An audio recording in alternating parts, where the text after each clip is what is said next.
Les troubles de la personnalité. Ça, c'est un sujet qui me tient vraiment à cœur. Je vais commencer par vous dire, vous mettre en contexte. Les troubles de la personnalité se retrouvent dans le manuel diagnostique et statistique des troubles mentaux, le DSM-5. Il y a toute une partie de ce volume-là qui parle de 10 troubles de la personnalité. Est-ce que c'est pareil comme un trouble de santé mentale? Non. Mais pourquoi ça se retrouve là? C'est que les personnes qui sont atteintes de troubles de la personnalité vivent aussi des contraintes sur le plan social, le plan affectif, cognitif et comportemental. Donc, ils fonctionnent moins bien en société et c'est souffrant pour eux. Qu'est-ce qui distingue aussi les autres troubles de santé mentale des troubles de la personnalité? C'est que dans un problème de santé mentale, on a des solutions à apporter aux personnes.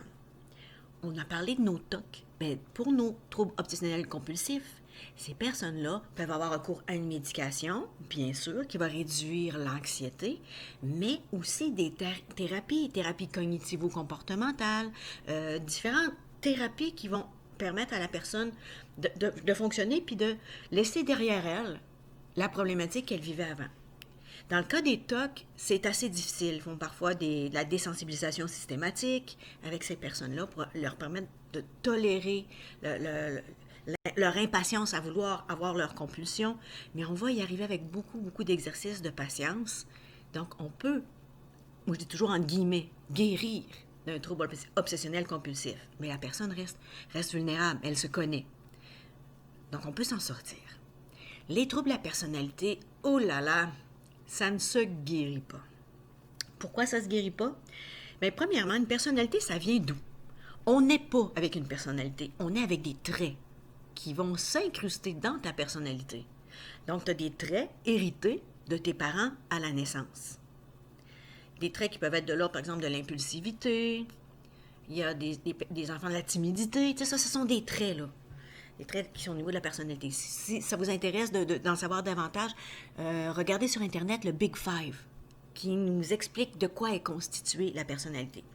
Donc, ces traits-là, tu nais avec ça, puis tu nais avec ton tempérament. Il y a des enfants qui ont un tempérament facile, il y a des enfants qui ont un tempérament difficile, et il y a des enfants qui ont un tempérament qu'on dit plus lent à s'adapter. Ça ne veut pas dire lent cognitivement, c'est des enfants un petit peu comme plus prudents, on va y aller doucement. Donc, on fait le mélange de tes traits que tu as hérités, plus de ton tempérament, avec tes expériences de vie. Bien, toute cette combinaison-là peut faire des cocktails extrêmement explosifs et vont donner des troubles de personnalité.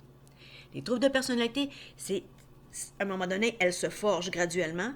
Rendu à l'adolescence, on a une bonne idée de qui est cette personne-là. Et si elle se retrouve avec une problématique de personnalité difficile à défaire par la suite.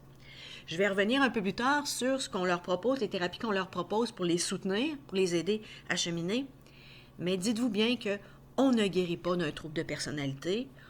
La seule façon de s'en sortir, c'est d'accepter qu'on a ça puis d'aller chercher de l'aide pour être plus fonctionnel, surtout sur le plan social, le plan affectif et le plan professionnel. Finalement, à tous les plans de vue, tous les points de vue. Voilà.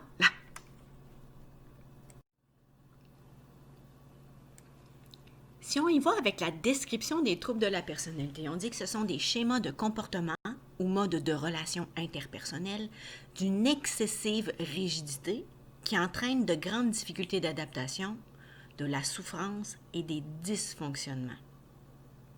Beaucoup d'éléments à l'intérieur de ça. Donc, c'est au plan relationnel. Toi, comment tu interagis avec les autres. Ce qu'il y a de particulier, là-dedans, on dit rigidité, ça veut dire que vont répondre toujours de la même façon. C'est un pattern. Il n'y a aucune souplesse. Il y a des situations X et ils réagissent promptement par rapport à cette situation X-là. Il y en a que ça va être au niveau de la colère. Il y en a que ça va être au niveau d'une rigidité mentale par rapport à la façon d'organiser les choses, à être très exigeant par rapport aux autres. Okay? Puis de dire c'est la faute des autres, pourquoi que c'est comme ça, puis ils devraient se comporter comme ça, puis ils devraient comprendre. Puis il y en a d'autres, ça va être que regardez-moi donc, vous m'avez pas vu, je suis là. Je suis là, OK? Qu'est-ce qu'il faut que je fasse pour que vous me voyez? Puis ces gens-là, c'est dans des situations où ils vont reproduire toujours ce pattern-là. On dit que ça entraîne de la souffrance. Dans certains troubles de la personnalité, oui, la souffrance, ils vont aller chercher de l'aide parce qu'ils sont souffrants, parce qu'ils vivent du rejet. Ou parce que c'est les gens autour qui disent « tu as besoin d'aide ». Mais pour d'autres, non. Ils sont au-dessus de tout ça. Et qui font souffrir? Ben, c'est vous autres. Puis ça, je vais vous les présenter. Ils vous tapent sur les nerfs. Même si tu lui dis tu vas aller voir un psy pour t'aider, il fait comme c'est toi le problème, c'est pas moi. Alors, on va voir différents types de troubles dans les prochaines diapositives. Un fait important à noter par rapport aux troubles de la personnalité, c'est qu'il faut qu'il dévie de façon importante par rapport à ce qui est attendu dans une culture, la culture donnée.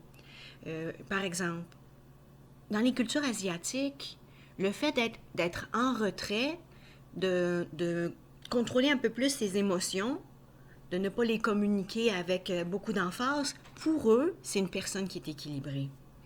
En Amérique du Nord, quelqu'un qui présenterait ça de façon vraiment... nous, on le percevrait comme étant extrême, d'une timidité extrême. Pour nous, c'est il y a quelque chose en dessous de ça. Pourquoi cette personne-là est devenue comme ça? Qu'est-ce qui lui est arrivé dans sa vie? C'est pas normal. Donc, il faut toujours tenir compte de la culture avant de nommer une problématique qui est de l'ordre du trouble de la personnalité. Comment tu as été élevé? On n'oublie pas que comment on a été élevé est important en plus de ce qu'on a hérité. Bon, toujours dans ça, la cognition, l'affectivité, le fonctionnement interpersonnel et le contrôle des impulsions, tout ça est en jeu dans les différents troubles qu'on va voir. Cognition, c'est comment la personne se voit, comment elle voit les autres, puis comment elle voit les événements. Il y en a que la façon de voir les choses, c'est tellement tordu qu'ils développent un sentiment de paranoïa, on va en parler. Okay? Tout est tourné contre eux, donc les problèmes d'interprétation. Il y a des personnes qui vont être très renfermées sur elles-mêmes parce qu'elles se trouvent inadéquates. Il y a des personnes qui vont voir justement que les autres sont meilleurs qu'eux ou que les autres sont tellement en dessous d'eux. Donc ça, c'est au niveau de la pensée. L'affectivité, il y en a qui ressentent un attachement maladif par rapport aux autres. Ils ne peuvent pas vivre sans les autres. Au niveau de l'affectivité, on a aussi les variations de l'humeur. Ça bouge vite.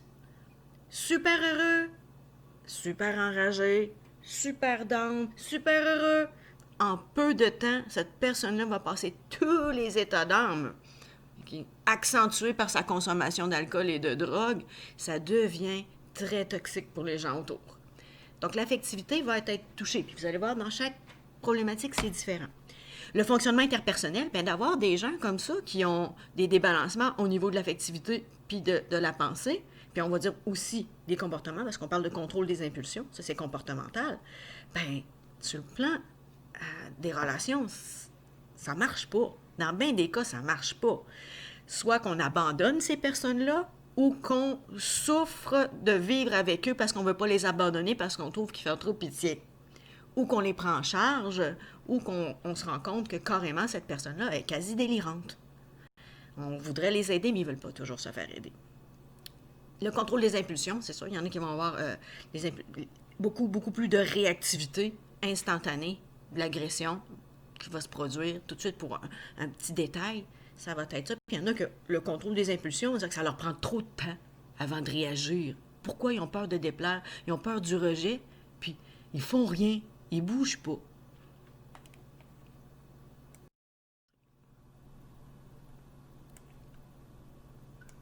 Dans le DSM-5, on a regroupé les troubles de la personnalité en catégories. Des catégories bien distinctes, mais qui ont un point commun. Tous les troubles qu'on a mis, par exemple, dans la catégorie A, il y a un point commun. Catégorie B aussi et catégorie C. La première des catégories, c'est pas parce que c'est un ordre d'importance ABCD, c'est juste des modes de regroupement pour qu'on puisse, quand on pose un diagnostic, on va des fois même retrouver dans la même catégorie, des personnes qui vont souffrir de 2 troubles de personnalité. Oui, tu as le droit. Puis en plus, tu as le droit d'avoir des problèmes de santé mentale. Là, tu n'es pas chanceux, là, hein? Mais oui, c'est comme ça que ça fonctionne. Alors, la catégorie A, on va parler des individus qui sont perçus comme excentriques ou bizarres. Excentrique, bizarre, c'est des cas un peu extrêmes. Au niveau de la pensée, au niveau du comportement, au niveau de l'habillement, ben, reprendre l'expression que ma fille a dit souvent, là, ben, elles sont weird. Fait que ça va être ça. On a personnalité paranoïaque, la personnalité schizoïde et la personnalité schizotypique. Vous allez voir, je vais les distinguer. Ces deux-là, ils se ressemblent, hein? Le mot se ressemble, puis on dit « Ah, ça fait penser à schizophrène. » Je vais y revenir. Catégorie B, là, c'est des personnes qui sont très théâtrales, émotifs, puis qui changent d'humeur comme on change de chemise. On va retrouver la personnalité antisociale. Oui, aïe, aïe. Ça, l'humeur de cette personne-là, là, vous allez voir qu'elle peut passer de une à l'autre, mais peut elle devenir extrêmement dangereuse. Nos grands manipulateurs émotifs vont être nos personnalités antisociales. La personnalité borderline, on en entend beaucoup parler. Je vais y revenir aussi. Les états d'âme changent rapidement. Histrionique et narcissique, c'est « m'as-tu vu ou je m'aime donc bien ». Fait qu'on va les voir comme il faut. Ensuite, catégorie C, là-dedans, on va retrouver les personnes qui sont plus anxieuses ou effrayées. On avait parlé du TOC, qui est un trouble anxieux. Il y a d'autres types de troubles anxieux. L'anxiété généralisée, les phobies, ça fait partie des troubles anxieux. Bien, eux, là, ils ont des composantes de ça, ils ont des traits de ça qui fait que on va les percevoir comme une personnalité évitante ou une personnalité dépendante. Pensez à nos dépendants affectifs, hein? Ça fait écho à quelque part. Et la personnalité obsessionnelle compulsive. Ce n'est pas un TOC. Mais ça, sur certains points, ça ressemble. Mais la personne, je vais vous réexpliquer tout ça tantôt. Voilà.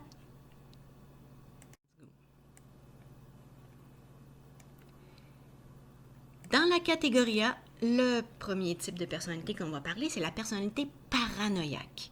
Je vous rappelle que dans la catégorie A, on retrouve des personnes qui ont des comportements étranges, qu'on perçoit comme étant étranges dans leur discours, dans leur mode de fonctionnement, et aussi qui évitent, en général, les contacts sociaux.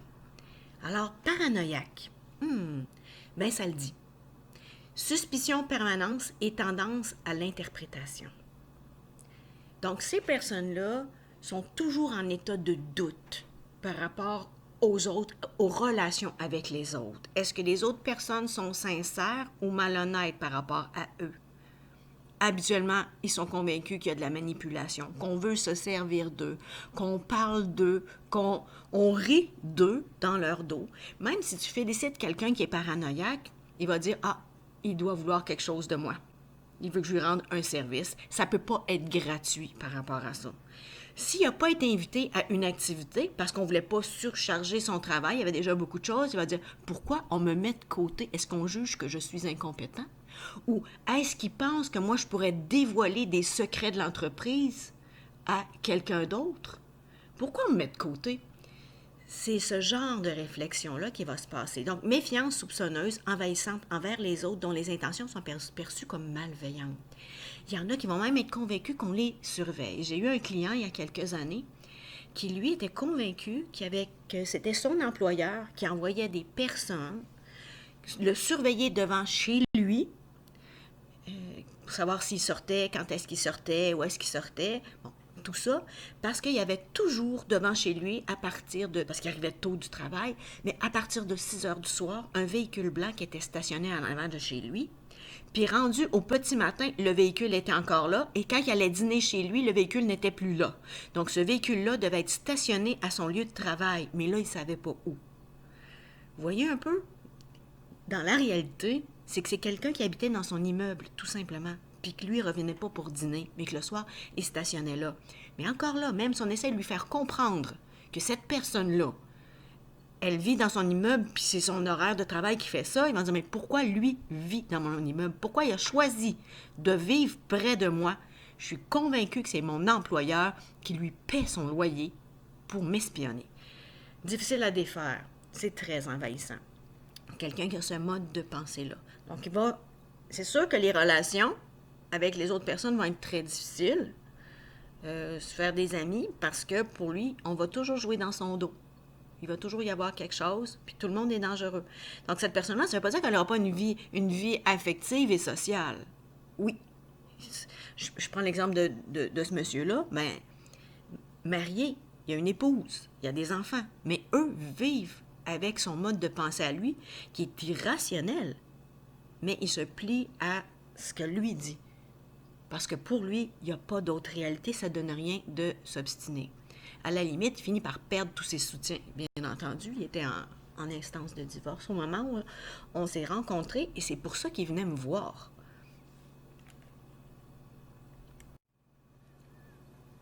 La personnalité schizoïde.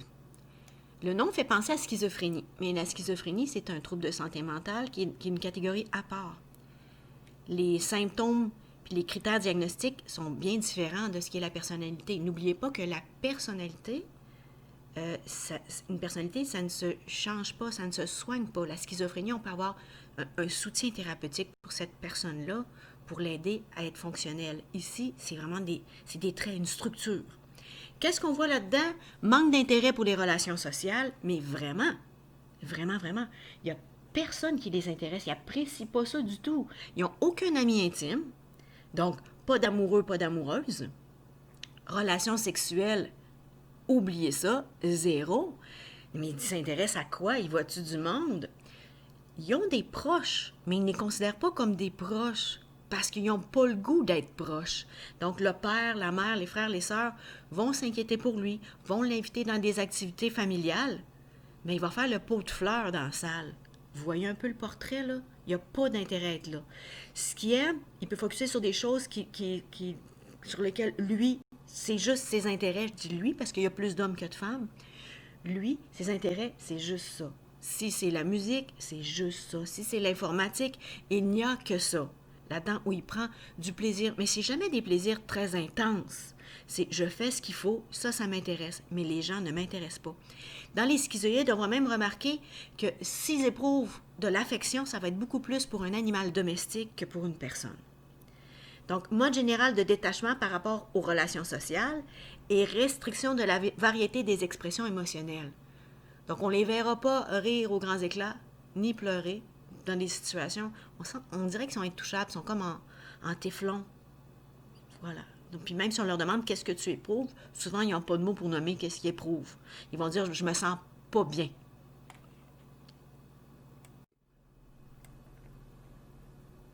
Le schizotypique maintenant. Un peu comme le schizoïde, il y a des difficultés à établir des relations interpersonnelles. Mais pour lui, ça génère beaucoup d'anxiété. Il voit qu'il y a quelque chose qui ne marche pas. Ça crée une tension pour lui. Bon, en quoi il se différencie de notre schizoïde? Donc, le schizoïde, lui, est détaché des gens et ne semble pas en souffrir, le manifeste pas, en tout cas. Le schizotypique, lui, il y a des comportements vraiment étranges. Puis quand il est en relation avec les autres vont faire comme, voyons, il est ben trop, comme ma fille dit, weird dans ses propos, dans sa façon de s'habiller, dans ses croyances. Donc, les gens vont le mettre de côté et il va souffrir de ça. Il se sent incompris. Comportement, manière, mode de pensée particulier ou bizarre, ça peut être quelqu'un qui est convaincu, qui peut communiquer avec l'au-delà. C'est pas qu'il entend des voix, il n'y a pas des hallucinations auditives, mais il se dit que sur son chemin, chaque jour, il voit des choses, dans les nuages, OK?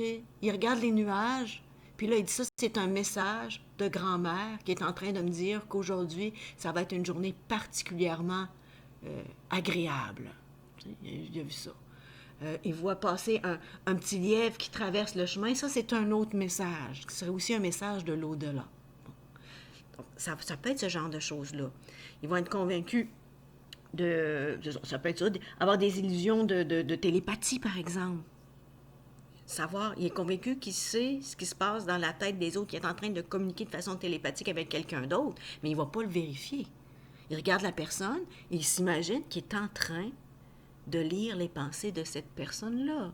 Et puis, dans le comportement de cette personne-là, si ça corrobore sa pensée, il va dire, oui, c'est vrai, j'ai compris qu'est-ce qui se passait dans sa tête.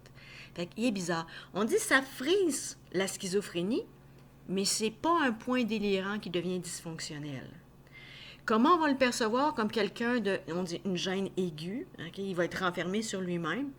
Puis les distorsions cognitives, ça j'en ai parlé, ce qu'il pense percevoir autour de lui. Puis il va avoir des conduites aussi excentriques. Se parler tout seul, ça vous arrive. On appelle ça soliloquer. Eh bien, lui, il va soliloquer en présence de personnes. Il va parler à haute voix. Puis il parle à haute voix à qui? Mais il va parler à haute voix aux esprits. Même s'il les entend pas, les esprits, il se doit, à ce moment-ci, de leur parler. Donc, tu fais comme, oh là là, qu'est-ce que se passe-t-il avec lui? Donc, on le trouve vraiment bizarre. Lui, il trouve ça souffrant, sa condition est souffrante. La catégorie B, donc c'est la catégorie qu'on définit comme les personnes étant dramatiques et erratiques. Donc des gens qui vont s'exprimer de façon très théâtrale et erratique, ça veut dire que c'est inconsistant. On ne sait pas à quoi s'attendre avec ces personnes-là. Donc on dirait que c'est pas prévu d'avance comment ils vont se comporter. Là. Ils sont imprévisibles. Voilà. Alors, la première qu'on va voir, très amusante, la personnalité histrionique. Au départ, histrionique, c'était les personnalités qu'on appelait hystériques. Hystérique vient d'utérus. Ah, c'est pas gentil de dire ça, c'est pas juste les femmes qui peuvent être histrioniques. Mais, dans les faits, il y a beaucoup plus de femmes que d'hommes qui sont histrioniques. Tantôt, on va parler du narcissique, il y a plus d'hommes qui sont narcissiques. Les deux se ressemblent un petit peu. Dans notre histrionique, c'est la personne qui a besoin d'être le centre d'attention de tout le monde. Elle parle fort, elle rit fort, elle coupe la parole aux gens. C'est les m'as-tu vu. Va s'habiller d'une façon à attirer l'attention. Peut être même habillée de façon inappropriée dans une soirée pour qu'on la remarque. Donc, ils ont vraiment besoin d'être... Regardez-moi. Ils peuvent être inadéquats, puis c'est pas grave. Tu m'as-tu vu? C'est ça que ça dit, là. Vois-moi, parce que si je suis pas vue, je n'existe pas, je ne suis rien. Donc, un besoin débordant de dramatisation par l'expression exagérée de leurs émotions ou une excitation permanente. Donc, c'est pour ça qu'ils vont parler très, très fort. Regardez, regardez, je suis une artiste, regardez qu'est-ce que je réalise, vous venez à mon vernissage, toutes ces personnes-là qui sont invitées, c'est toutes des gens très, très importants. Ils vont même parler des gens qui la côtoient comme étant des gens qu'elle dit qui l'admirent. Puis que c'est des gens qui sont des gens très intimes. Mais dans les faits, non. Ces relations-là sont superficielles. Donc, sa théâtralité, son émotivité exagérée, son côté superficiel et instable fait de cette personne-là quelqu'un qui n'est pas très agréable à côtoyer. Vous pouvez penser à une personne qui, c'est ça, lors d'une soirée entre amis, qui va arriver complètement saoul à cette soirée-là, va commencer à cruiser votre partenaire amoureux et les partenaires amoureux des autres en disant que non, c'est naturel, c'est des amis depuis toujours, puis il sait bien que si je lui pogne une fesse, ça ne veut rien dire sur le plan sexuel. Du côté de la sexualité, on a remarqué que les histrioniques avaient tendance à beaucoup rechercher à séduire les personnes. Puis ce que les recherches ont démontré, c'est que la façon dont ils ont été élevés, ces personnes-là, souvent, la sexualité, c'était pas quelque chose qui était bien vu, mais les parents en parlaient quand même avec une certaine légèreté. Donc, il y a une ambiguïté par rapport à ça. Donc, ils apprennent qu'il faut séduire pour être intéressant pour les autres, puis c'est important d'intéresser les autres parce que sinon, on n'est rien. Alors, c'est nos m'as-tu vu? La personnalité narcissique, c'est la personne qui a un sens grandiose d'elle-même. Pour elle, on doit la reconnaître pour ses succès, ce qu'elle fait dans la vie, comment elle pense, qui elle est, c'est un génie. Un génie qu'on n'a pas encore découvert, ou un génie qu'on a découvert, mais qu'on ne sait pas à quel point il est encore plus génial. C'est fou, hein? Il s'aime vraiment beaucoup. En tout cas, c'est ce qu'il nous montre, qu'il s'aime beaucoup, puis qu'il est fier de ce qu'il fait. Même des choses qui sont tout à fait ordinaires, va les étaler comme étant quelque chose de merveilleux. Mais dans les faits, là, cette personne-là, elle doute énormément d'elle-même. Il se sent minus, mais c'est en se mettant de l'avant, en écrasant des gens autour de lui, parce qu'il va se servir des personnes pour s'élever, qui va se donner de l'importance. Mais dans le fin fond de lui-même, il y a toujours le doute qu'il ne sera jamais à la hauteur. En même temps, qui se dit, ben, un jour, on va me découvrir. Il va se comparer à Einstein. Einstein, quand il était à l'école, on ne reconnaissait pas son intelligence. C'est plus tard que, comme physicien, on a reconnu à quel point il y avait un potentiel intellectuel incroyable. Mais pas quand il... Lui, c'est pareil, il est un Einstein, tu sais. Fait que s'il se fait mettre dehors d'une entreprise parce que les relations sont tendues dans le groupe, ben pour lui, c'est pas de sa faute. Bien sûr que non. C'est toutes des jaloux. Puis les personnes qui disent pas qu'il a fait quelque chose de grandiose, ben c'est des personnes qui sont vraiment en bas de l'échelle, qui vaut même pas la peine d'être considérées. Puis lui, là, un peu comme notre histrionique, il en connaît des gens importants. Mais à partir de tous ces gens importants-là, l'admirent lui pour ce qu'il fait.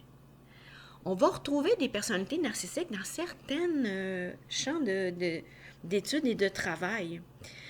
Dans la médecine, dans le domaine de la médecine, on va retrouver des gens qui vont être comme ça. On va en retrouver aussi chez des policiers qui vont être très narcissiques. On va retrouver ça chez les avocats, des juges. Dans le fond, des professions où les personnes se retrouvent en position d'autorité.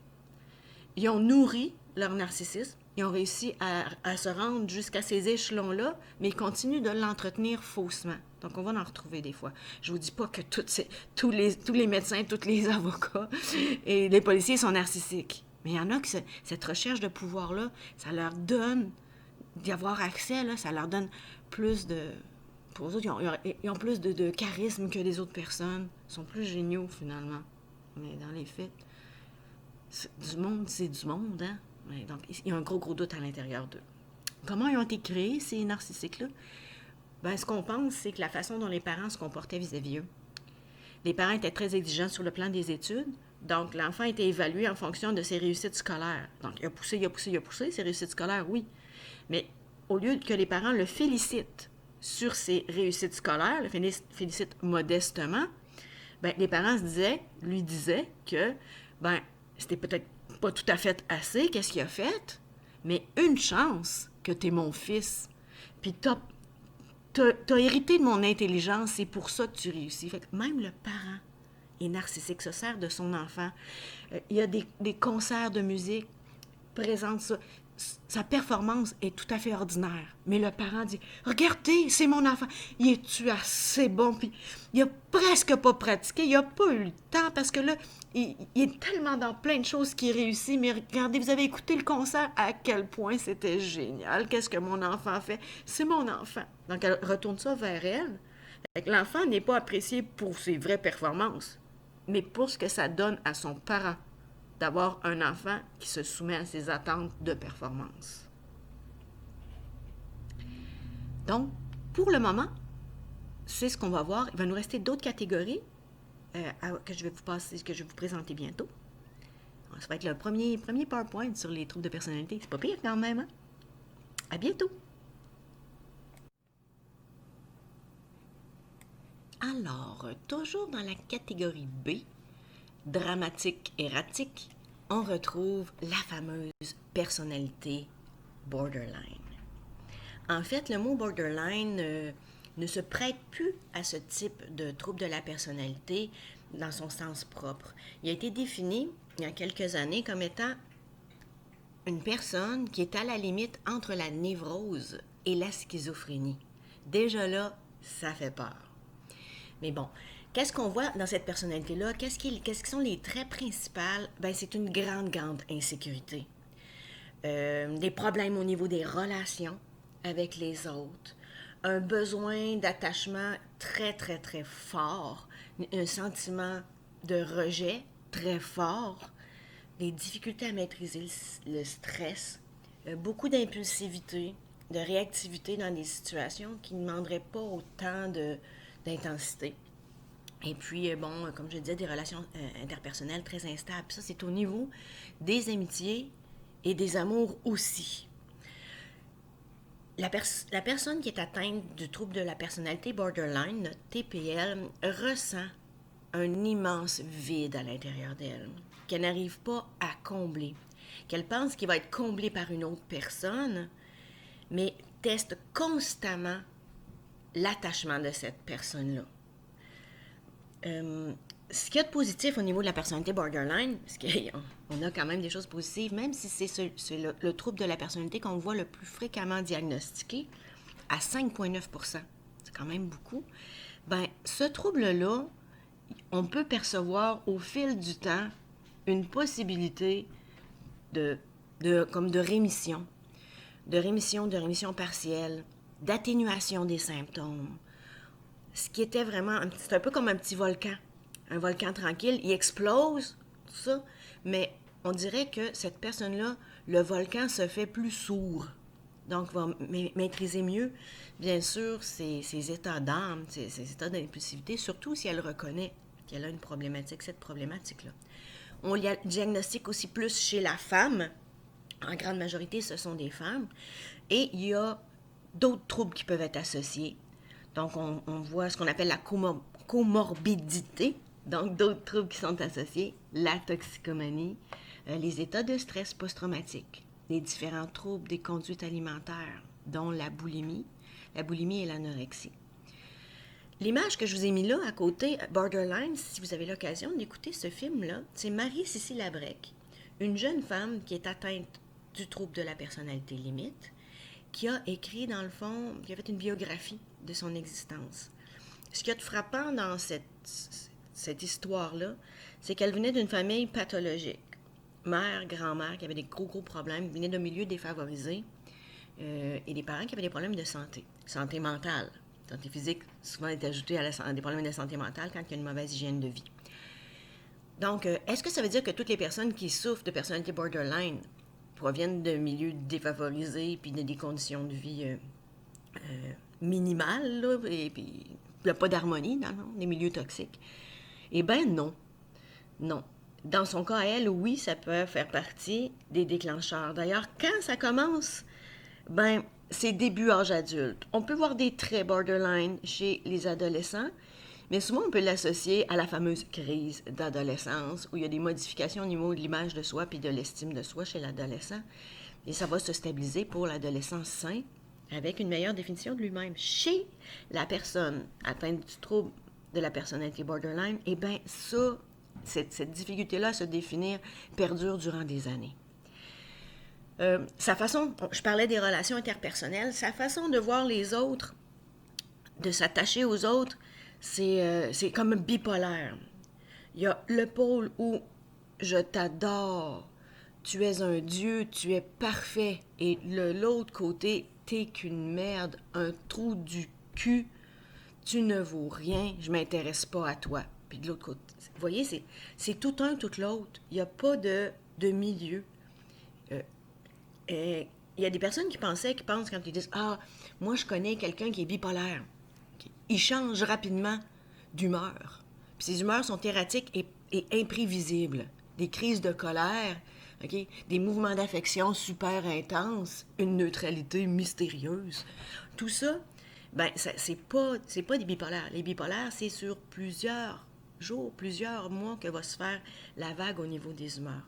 Chez la personnalité borderline, eh bien, dans un court espace-temps, elle peut passer d'un état à l'autre.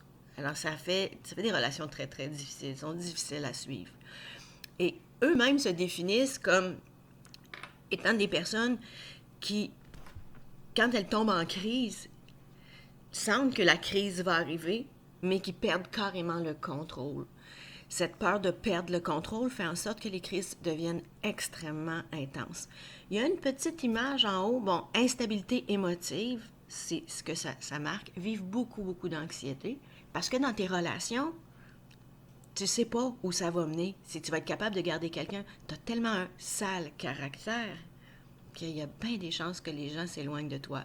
La peur de l'abandon et du rejet. Ils vont provoquer le rejet et l'abandon. Ils vont s'engager extrêmement rapidement dans des relations. C'est l'amour de ma vie, la femme de ma vie, l'homme de ma vie.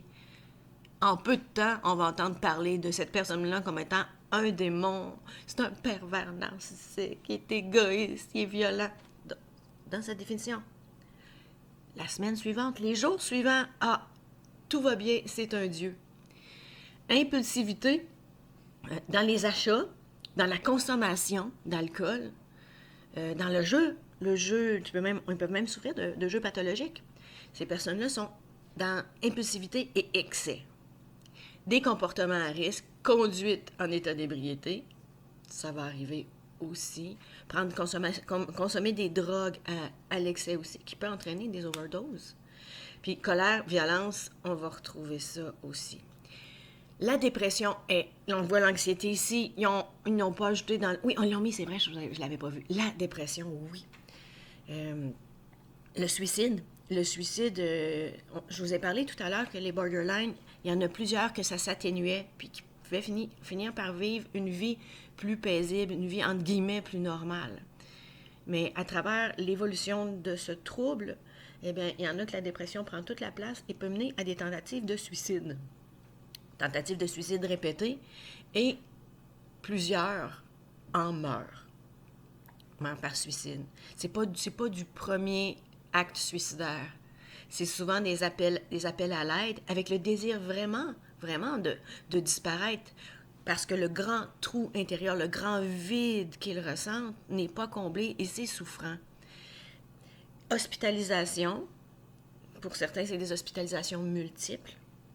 Et puis, c'est ça, comme je vous dis, le temps, les relations, les gens qui vont côtoyer, des psychothérapeutes. Puis ça, je vais vous en reparler. Les psychothérapeutes, c'est tout un défi que de travailler avec des borderline. Voilà, grosso modo, quel est le portrait de cette attachante personne. Parce que quand ils manifestent des états positifs, émotifs, positifs, on a le goût d'être avec eux. Mais quand ça tombe dans le négatif, oh mon Dieu, on ferait n'importe quoi pour s'en débarrasser. J'ai eu un cas d'une femme, d'ailleurs, qui, elle, manipulait extrêmement son conjoint.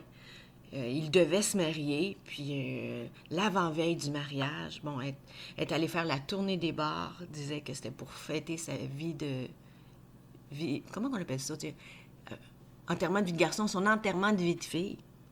Puis bon, elle s'est livrée à des actes sexuels dans des bars, dans les toilettes des bars, avec plusieurs hommes, se promenait d'un bar à l'autre. C'est sûr que le futur mari a été mis au courant de la situation, et puis le mariage a été annulé. Vous comprendrez.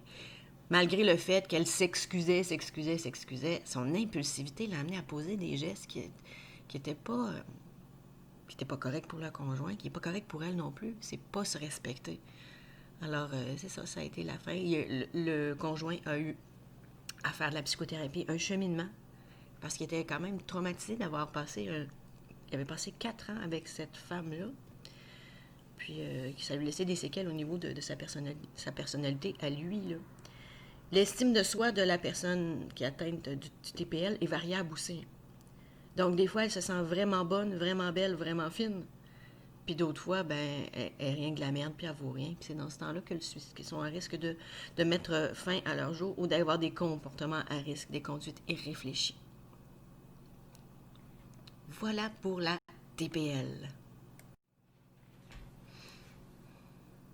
La personnalité antisociale.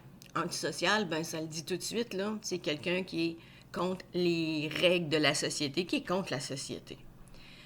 Je vais vous préciser d'abord, bon, des fois, il y en a qui vont parler de sociopathie, de psychopathie. Quelque part, c'est tout de la même souche. Pour le DSM, on a regroupé la psychopathie dans le terme de personnalité antisociale. Mais en fait, les bandits à cravate, les tueurs en série, les violeurs font toute partie de la catégorie personnalité antisociale.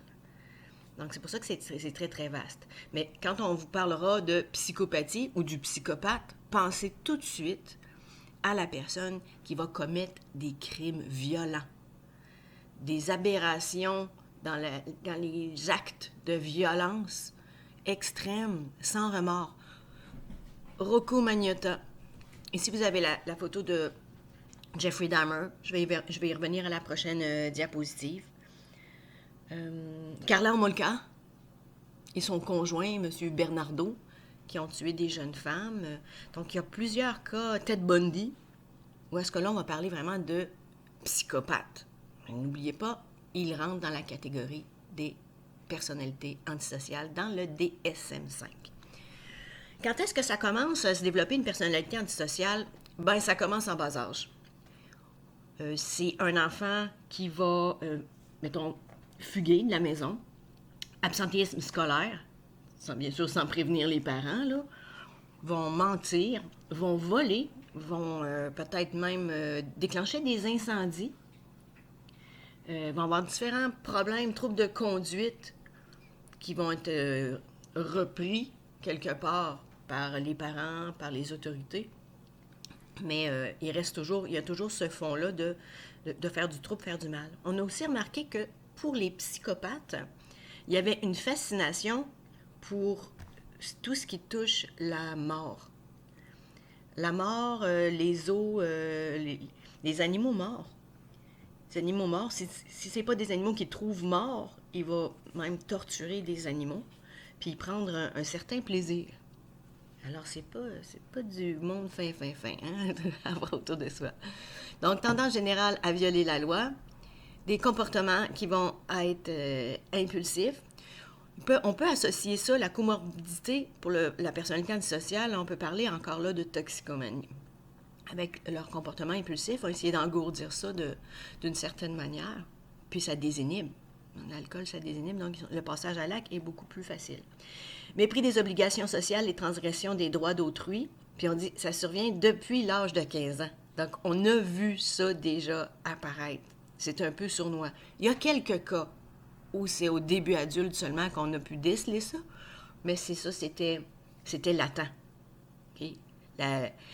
Chez la personnalité antisociale, c'est un peu comme le thanatos. Vous savez, Freud qui nous parlait du thanatos, ben, c'est ton côté, ta pulsion de mort. Ben, chez lui, elle est très, très, très, très présente. Puis il l'a en fantasme dans sa tête.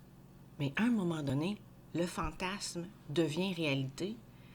Et puis, suite au passage à l'acte, eh bien, il se reconditionne à le reproduire pour la pulsion de plaisir que ça lui a donné.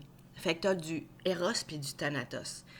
Dans la sexualité, il y a aussi des excès. Ces personnes-là vivent des excès. C'est pour ça que quand je vous parle de tueurs en série, de violeurs en série, des choses comme ça, donc ils laissent aller leur pulsion de mort et leur pulsion de vie en même temps. C'est carrément nos violeurs.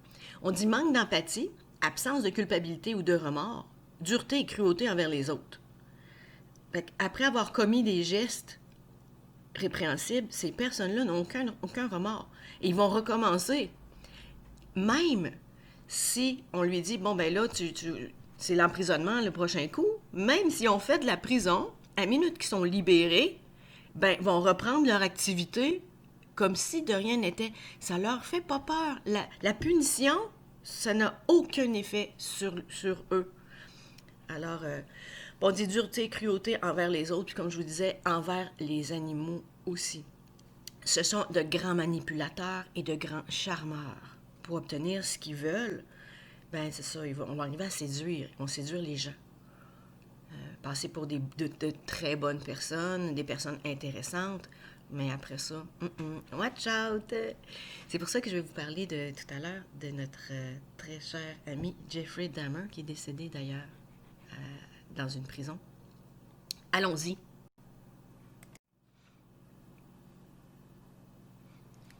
Le portrait du vrai psychopathe, notre personnalité antisociale qui est poussée à la limite, ben c'est Jeffrey Lionel Dahmer. On l'appelait le cannibale de Milwaukee. Ça en dit beaucoup. OK, bon, il est né en 1960, décédé en 1994 dans une prison. Il y a quelqu'un qui l'a assassiné. C'est un des plus célèbres tueurs en série américains. Puis, lors de son procès, il a avoué avoir assassiné 17 jeunes hommes dans la période qui est indiquée là-dessus. Ces meurtres comportaient des viols, des démembrements, de la nécrophilie et du cannibalisme. OK? Je vous résume ça un petit peu. Jeffrey, premièrement, c'est un homme qui est homosexuel, mais qui n'acceptait pas son homosexualité. Alors, il buvait énormément. Il se retrouvait dans des bars le soir, des bars gays, et puis il séduisait des hommes, les ramenait chez lui, les droguait, et ensuite les violait, les tuait. Et puis, une fois qu'il était mort, il pouvait, on dit nécrophilie, il pouvait se livrer encore une fois des actes sexuels avec les cadavres. Et puis, il les démembrait, puis il les gardait dans son frigo et il les mangeait. Oui, il les mangeait. Donc, ça, c'est progressivement, la nature de son trouble est devenue de plus en plus perverse. Les images qu'on a ici, on voit sa cuisine, quand ils l'ont retrouvé, sa cuisine. Bon, il n'y avait que des condiments, puis le restant, c'est tous des membres, des morceaux humains qu'on retrouvait dans son réfrigérateur. Pour lui, manger ses proies, ses amants, c'était une façon de les incorporer. Il est allé très, très loin dans sa folie par rapport à ses amants de passage, parce qu'il les tuait tous, qu'à un moment donné, il en a drogué un. Il a fait un trou dans la tête avec une drille, puis il a inséré de l'acide à l'intérieur de la tête parce qu'il voulait en faire un zombie. Pour lui, c'était une façon de le rendre zombie parce qu'il voulait le garder à son service, être son esclave sexuel tout le temps. Bien sûr, l'acide dans sa tête, dans la tête du jeune homme, ben, ça l'a causé sa mort. Ça l'a pas fait un zombie là, de lui. Le gros bac bleu, là, le tonneau qu'on voit des personnes descendre avec, ils sont tout habillés avec leur masque, tout ça, eh bien, c'est là-dedans qu'il y avait de l'acide, puis qui défaisait les troncs, parce que toutes les parties du corps humain n'étaient pas nécessairement pour lui mangeables, là. Les os, le tronc, il foutait ça là-dedans, puis ça se dissolvait. Fait que dans son appartement, il se dégageait des odeurs vraiment, vraiment dégoûtantes, mais les gens autour se mêlaient de leurs affaires, justement. Ils n'auraient pas dû. Ils auraient dit pas se mêler de leurs affaires et dénoncer la situation. Il n'y aurait peut-être pas eu autant de décès. Il y a un triste cas d'un jeune homme qui a été kidnappé par Jeffrey.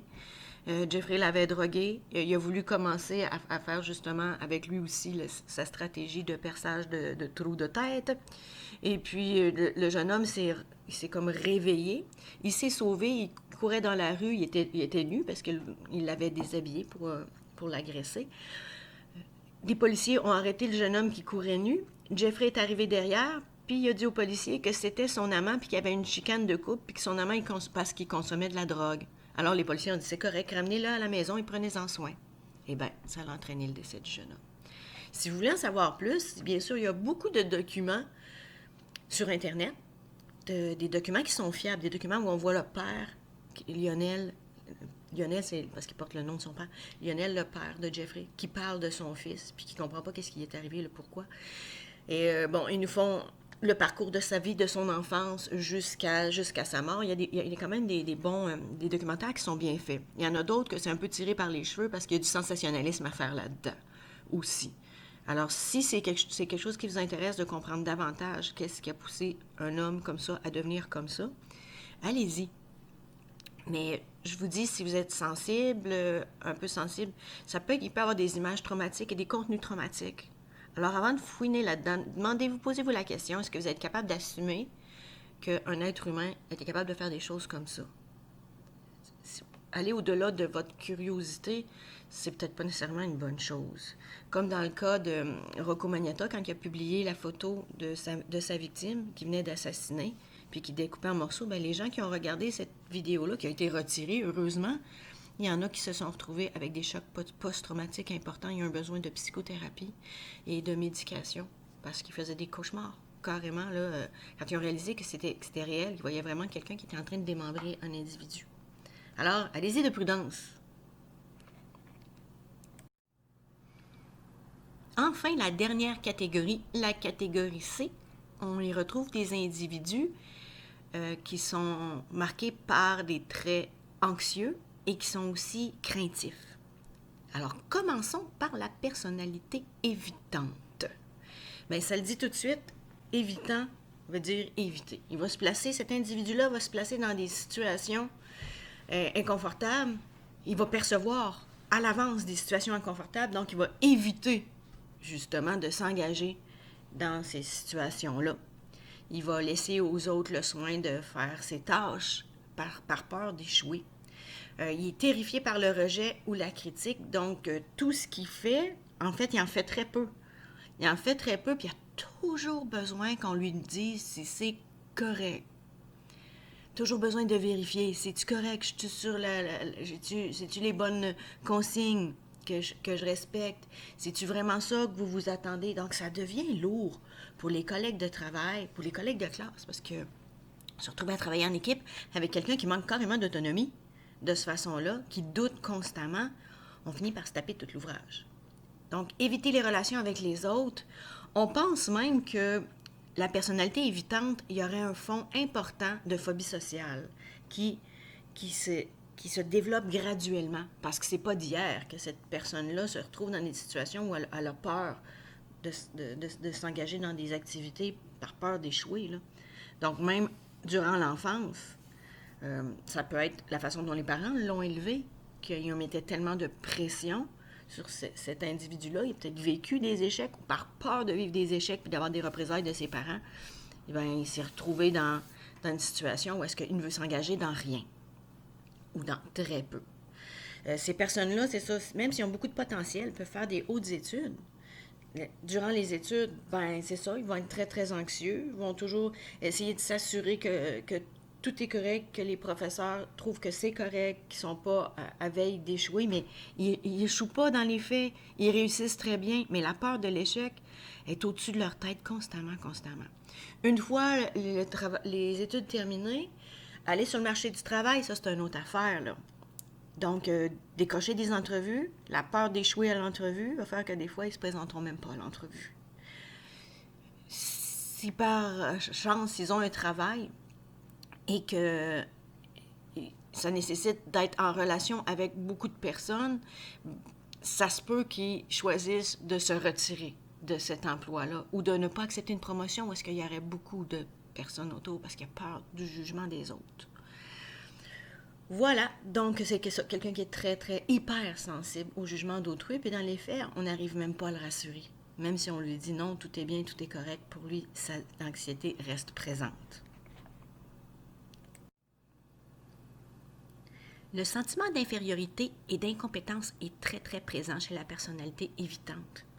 C'est pour ça qu'il va éviter d'être en contact avec les gens, éviter d'être confronté dans des discussions avec des personnes pour émettre son point de vue. Il va préférer rester avec ses idées fixes, sa façon de fonctionner, mais jamais, jamais qu'il va avoir d'ouverture face au changement parce qu'il a peur de faire des erreurs, il a peur d'être critiqué, jugé, puis d'avoir honte de qui il est.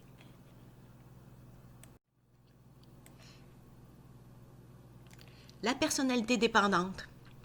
Les traits qui caractérisent la personnalité dépendante, c'est un manque de confiance en soi, mais un manque de confiance tellement profond que ça les empêche de faire quoi que ce soit sans être soutenu par quelqu'un.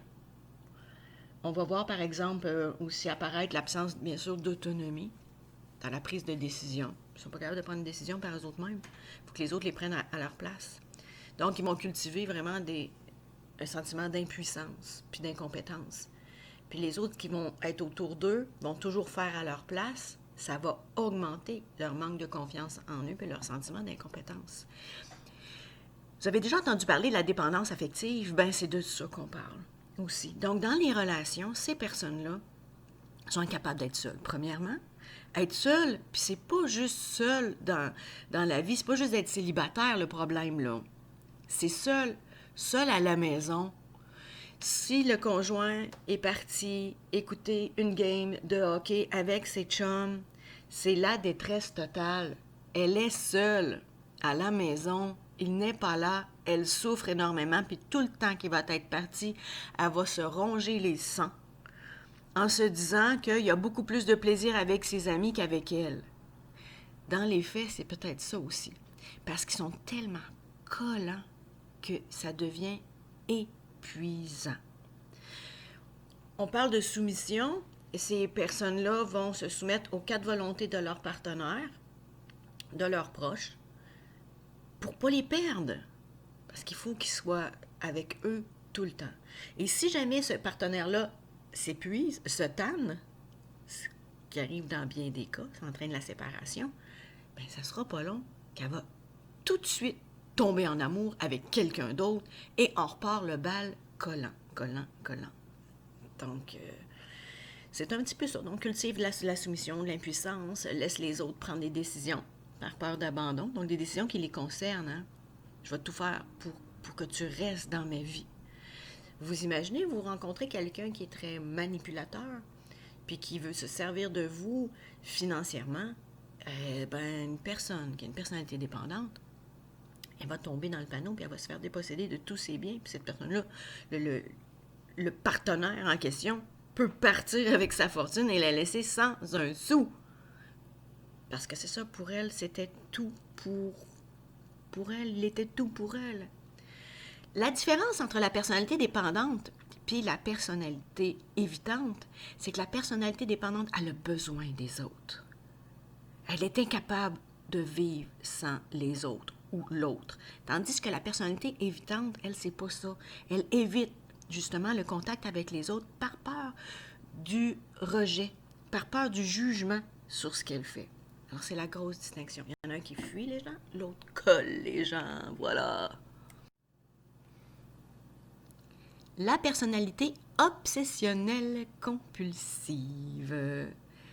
Qui est-ce? C'est la personne qui est à la recherche de perfection. Tout doit être parfait, bien fait. Puis ces personnes-là, on se préoccupe vraiment de détails inutiles. En tout cas, aux yeux du commun des mortels, des choses qui ne sont pas importantes. C'est la personne qui aime que les choses soient bien rangées, mais dans un ordre vraiment précis. Là, vous vous dites, ça ne ressemble pas à nos tocs, ça. Oui, ça a un lien avec les troubles obsessionnels compulsifs. Mais la différence, c'est qu'il n'y a pas de phobie en arrière. Il n'y a pas de véritable obsession qui entraîne une compulsion, puis la compulsion est souffrante, parce qu'on essaye d'y résister, parce qu'on sait que c'est irrationnel. Ici, c'est pas ça. C'est quelque chose qui est rationnel, mais excessif. Par exemple, nettoyer le comptoir de la cuisine après un repas. La personne qui souffre du trouble obsessionnel compulsif va frotter avec acharnement chaque objet sur le comptoir dans un ordre spécifique, avec une intention spécifique de faire tout disparaître, les bactéries possiblement qui se retrouvaient sur les outils qu'on s'est servis pour faire la cuisine, par exemple. La personnalité obsessionnelle compulsive, ça ne va pas jusque-là. Elle veut que ça soit bien, mais très, très bien. Ça entraîne des problèmes au niveau du fonctionnement en général. Je vais vous donner un exemple. J'ai eu une cliente qui souffrait de la personnalité obsessionnelle compulsive. Et puis, au moment de faire son chèque, elle rédigeait son chèque, elle était insatisfaite de la rédaction de comment elle avait écrit le montant en lettres et les chiffres. C'était pas assez droit pour elle. Elle fait un chèque, elle déchire le chèque, elle recommence un autre. Là, elle était rendue à son 3e. C'est là que je lui ai dit stop. Stop. Tu le rédigeras à la maison, tu me l'enverras par la poste. Je sais pas si j'ai eu la bonne attitude, mais je me disais, ah là là, c'est fou, là, il fallait que tout soit fait parfait maintenant. Tout bien rangé, correct. Donc, ils deviennent vraiment, c'est des personnes perfectionnistes, et puis ils s'attendent que les autres soient aussi préoccupés qu'eux par ce souci de perfection-là, que ça soit bien fait. Donc, vont s'accrocher sur des détails. Comme je vous disais, la façon dont sont écrites les choses. Des étudiants. J'ai déjà eu des étudiants qui faisaient des feuilles de notes. Puis leur feuille de notes, ils la faisaient au stylo. Et puis si à un moment donné, ils jugeaient que c'était mal écrit, les proportions n'étaient pas bonnes, ils recommençaient la feuille de notes au complet. Il va être rendu au tiers de la feuille de notes. Mais si c'était pas harmonieux visuellement, c'est pas bon. La feuille de notes ne sert pas à être une œuvre d'art. elle sert à mettre des éléments clés pour que tu puisses résoudre des problèmes dans ton examen. Mais c'est pas vu de cette façon-là par la personne qui est obsessionnelle compulsive. Donc, elle peut commencer des choses puis finir par abandonner. Vous imaginez? Suivre un cours de peinture. Cette semaine, il y a un projet, tout le monde a le même projet. Les gens du groupe réussissent dans les 3 heures de cours à produire le projet de façon relativement acceptable. Le professeur dit « on va continuer la semaine prochaine, on termine ça ». Mais cette personne-là, elle, non. Elle a commencé, mais tellement minutieuse sur les détails qu'elle n'a même pas le 16e de la toile de compléter. Et finalement, ces 6 cours de peinture de 3 heures vont lui permettre enfin de réaliser la seule et unique toile qu'il y avait au début du cours, alors que les autres ont réalisé d'autres œuvres, ont expérimenté d'autres techniques. Ça, c'est notre personnalité obsessionnelle compulsive.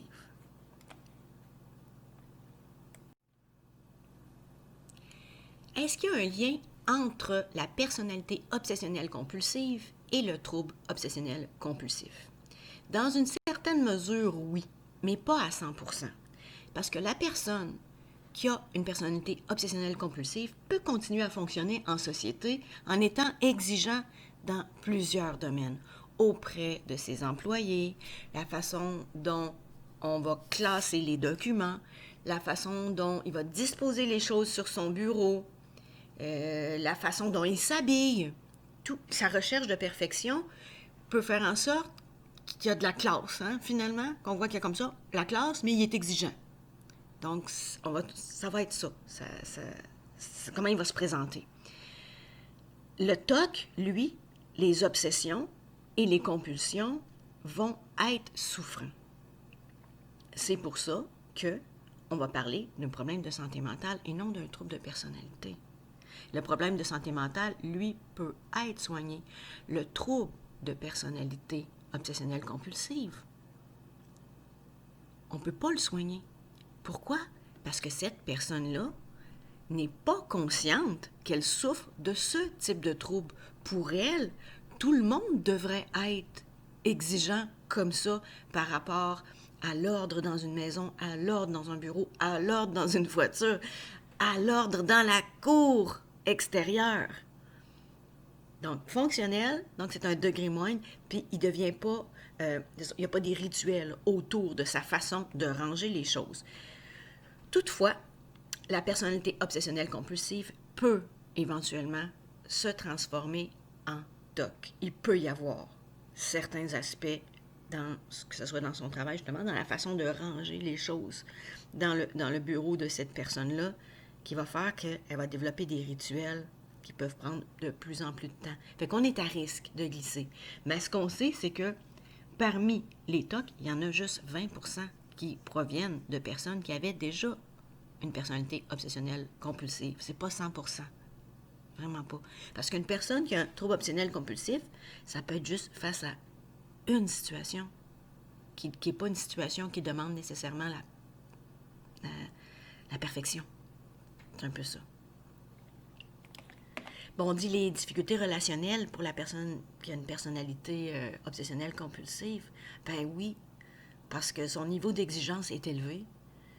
Puis les autres, ben, ont leurs exigences à eux. Donc, vous imaginez, si vous êtes quelqu'un qui est un petit peu brouillon, ou vous avez souffert d'un trouble déficitaire de l'attention, avec hyperactivité ou sans hyperactivité, puis que vous avez tendance à vous oublier un peu partout dans la maison et que vous vivez avec une personne qui a une personnalité obsessionnelle compulsive, puis qu'elle, il faut que les choses soient rangées, mais dès que tu as mis ton pied dans la maison, la relation ne durera pas. Tu vas te tanner ou il va se tanner, mais ça ne marchera pas. Voici tous nos troubles qu'on vient de voir et leur prévalence en fonction du sexe. Donc, le ratio homme-femme dans une problématique en particulier. Ce qu'on remarque ici, c'est qu'il y a des problématiques qui touchent beaucoup plus les femmes et d'autres plus les hommes. Je vous en avais parlé au cours de la description de certaines. La personnalité paranoïaque, plus d'hommes. Schizoïde, schizotypique. Donc, ce qui serait du groupe A, on retrouve plus d'hommes. Ça ne veut pas dire qu'il n'y a pas de femmes, mais plus d'hommes que de femmes. Personnalité antisociale, comme notre ami Jeffrey, il y en a plus chez les hommes. Mais Carla Moka, c'est une femme, hein? Il ne faut pas l'oublier, il y a des femmes aussi. Borderline, eh bien là, la représentation féminine est beaucoup plus élevée. Personnalité narcissique, c'est plus l'homme. Histrionique, vous savez, celle qu'il faut qu'on... C'est la madame m'as-tu vu, là, même si elle fait des choses vulgaires, au moins on l'a vu et elle est contente de ça. Ben, ça va être plus les femmes. Alors, vous pouvez regarder ça, faire une petite idée de la proportion homme-femme. Et puis, je vais parler ensuite des traitements. Le prochain diaporama que je vais vous envoyer, je vais parler des traitements. Il y a des choses qui sont possibles, même si on dit que ça ne se guérit pas. Il y a des façons dont on peut aider les personnes à mieux assumer leurs problèmes de personnalité. Pour ça, au départ, il faut qu'ils le reconnaissent. Je vous ai parlé que la personnalité borderline en est une pour laquelle on a beaucoup plus d'espoir que la personne se stabilise dans un état acceptable, qui arrive à mieux gérer ses états émotifs, ses explosions de colère, de tristesse et de grande joie. Ça, c'est intéressant, les grandes joies. Eh bien, c'est ça, chez la borderline, on a des stratégies qui sont importantes, qui fonctionnent. Les médicaments, mais je vais vous en parler aussi, ça ne fonctionne pas nécessairement pour tous. Il n'y en a pas pour tous les troubles de la personnalité, parce que ça ne touche pas les mêmes aspects physiologiques.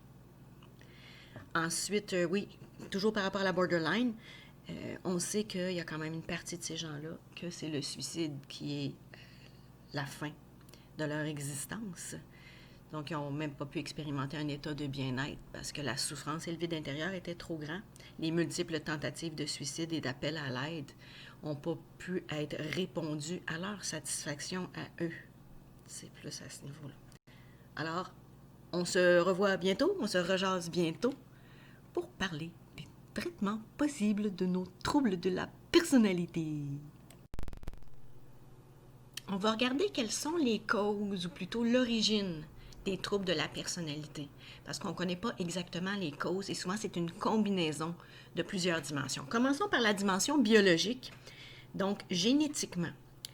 Vous savez, vous avez hérité de traits qui viennent de vos parents, qui, eux, ont hérité de leurs parents, et ainsi de suite. Donc, il y a toute une chaîne de traits qui peuvent faire partie de la combinaison de laquelle vous avez hérité. Ces traits-là composent, c'est vraiment génétique, là, et composent ce qu'on va appeler votre tempérament. Donc, quand vous venez au monde, vous avez un tempérament X qui est composé de, entre autres, on voit sur la diapositive ici, on parle de réactivité émotionnelle, on parle de besoins insatiables de stimulation. Eh bien, il y a des enfants qui sont très réactifs sur le plan émotionnel, génétiquement programmés comme ça. Il y a des enfants aussi qui ont besoin beaucoup d'être stimulés, puis d'autres en ont besoin beaucoup moins. Il y en a que pour être éveillés, pour se sentir apaisés, ils doivent être placés dans des situations où il y a un haut niveau de sollicitation. On va parler des enfants qui ont des tempéraments faciles, des enfants qui ont des tempéraments difficiles et des enfants qui ont des tempéraments qu'on dit plus lents à s'adapter. Ça veut dire tout simplement qu'eux sont plus... comment je dirais ça, ça leur prend un petit peu plus de temps à apprivoiser des situations. C'est à peu près ça. Donc, pour les troubles de la personnalité, de toute évidence, les enfants qui ont un tempérament difficile, il y a plus de chances que ce soit eux qui héritent de ce genre de troubles-là. Les enfants faciles s'adaptent beaucoup plus facilement à différentes situations. Alors là, sur le plan génétique, on peut voir que cette combinaison-là, elle va jouer au niveau de ces personnes-là. On dit que les troubles de la personnalité peuvent prendre racine dans les tempéraments. Pourquoi? Ben, si un enfant est difficile, puis qu'il y a un parent qui a la difficulté à s'adapter à cet enfant-là, par exemple, va négliger ses réactions excessives parce qu'il y en a son voyage. L'enfant qui pleure, par exemple, pas presque toute la nuit, mais qui se réveille la nuit, qui pleure, qui est difficile à consoler, qui fait des crises de murs, carrément, il grimpe ses murs parce qu'il est en Moses, il n'est pas capable de se contrôler.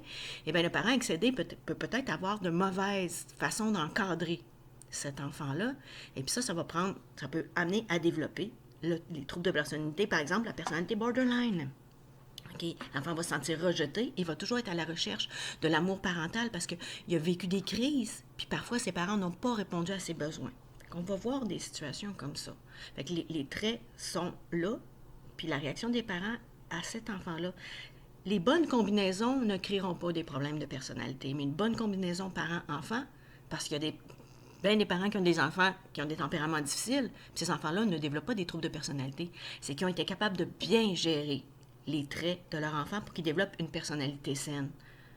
Donc, c'est un petit peu ça. Mais on apprend comme parents, on apprend sur le tas. Puis tous les parents, ils n'ont pas le même bagage d'expérience, bagage de connaissances. Puis eux aussi ont leur propre personnalité qui est composée de leur tempérament.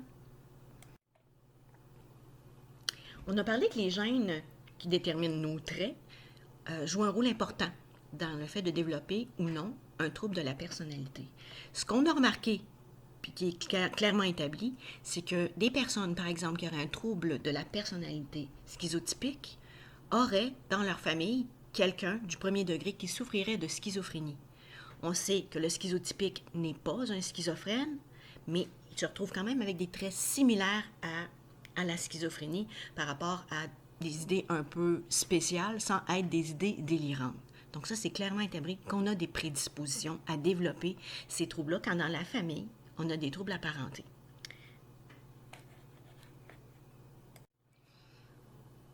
Dans la dimension biologique, on parle aussi d'anomalies cérébrales, donc des parties du cerveau qui présenteraient des lacunes au niveau du développement ou qui ont eu des atteintes en cours de développement. On sait que le cortex préfrontal est responsable de la personnalité, de la prise de décision. Puis on sait aussi qu'il y a des structures plus internes du cerveau, comme le système limbique, lui, joue un rôle dans la régulation des émotions. Donc, si dans son développement in utero, quand il était dans le ventre de sa mère, ou à sa naissance, ou dans son développement infantile, il y a eu des impacts extérieurs qui ont créé des lésions au niveau du cerveau dans ces aires-là, eh bien, cet enfant-là va se développer avec des prédispositions à développer des problèmes de personnalité ou autre type de troubles de santé mentale. Mais ça va jouer de façon importante. On peut déceler, quand on fait des études sur certaines personnes, les lacunes au niveau cérébral avec toute l'imagerie qu'on a aujourd'hui pour savoir quelles zones du cerveau sont le plus activées à la présentation, par exemple, de certaines images, de certains sons ou à la lecture de certains événements. Voir comment la personne va réagir par analyse de le cerveau de la personne. On va parler maintenant de la dimension sociale dans le développement des troubles de la personnalité. Le milieu dans lequel la personne a été élevée, est-ce qu'on a bien répondu à ses besoins? Est-ce qu'on a bien été un bon exemple de fonctionnement comme adulte dans le couple, dans la famille et face à l'enfant? Tout ça, ça peut être à la base des perturbations au niveau de la personnalité.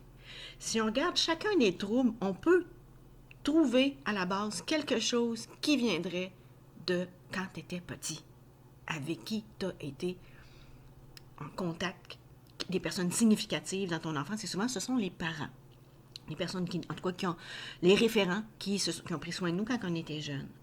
Alors, si on regarde chacun des troubles, puis on pense simplement à la personnalité borderline, qu'est-ce qu'elle a de particulier, la personnalité borderline?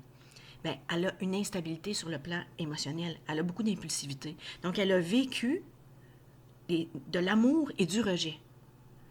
C'est un enfant qui avait peut-être un tempérament difficile, dont les parents ont essayé de bien encadrer, mais qu'à un moment donné, excès, je mets ça de côté, je t'aime plus. Donc, je t'aime plus. C'est des parents qui sont très manipulateurs. Hein? Donc, l'enfant peut apprendre par imitation ou parce qu'il a vécu ça, ça va se projeter dans son comportement à lui, puis il va répéter ce qu'il a vu ou comment il a senti les choses. Histrionique, c'est le m'as-tu vu? Est-ce que cet enfant-là, quand il était enfant, on ne lui accordait de l'importance quand il faisait des bêtises ou des stupidités ou qu'il se mettait en valeur dans des situations, des contextes inappropriés et de façon inappropriée? Regardez-moi si je suis belle, regardez-moi si je suis beau, regardez-moi si je suis fin. Le narcissisme, c'est la même chose.